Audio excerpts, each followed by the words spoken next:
Kuz nafaqat yangi o'quv yilining boshlanishi, balki gripp va o'tkir respirator infeksiyalar mavsumining ham boshlanish davridir.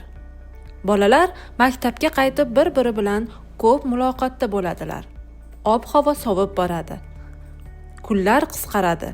Bu esa immunitetni pasaytirishi mumkin.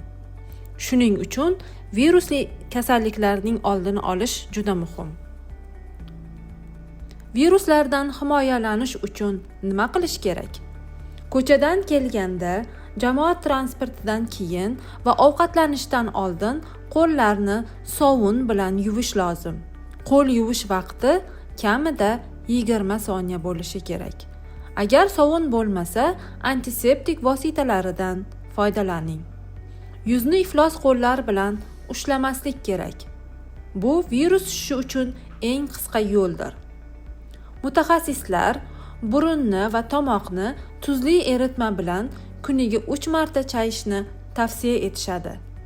Bu shilliq qavatni nam saqlash va viruslarni tozalash uchun foydali. Odam ko'p to'planadigan joylarda va jamoat transportida himoya niqoblaridan foydalangan ma'qul.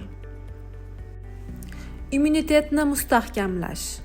To'g'ri ovqatlanish sog'liqning asosidir. Bolalar ratsioniga yangi sabzavotlar, mevalar, go'sht, baliq va sut mahsulotlarini kiriting. Fast food va shirinliklarni cheklang.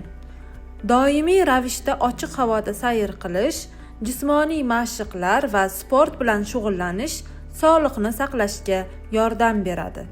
Uyqu va uyg'oqlik rejimini to'g'ri saqlang. Emlash.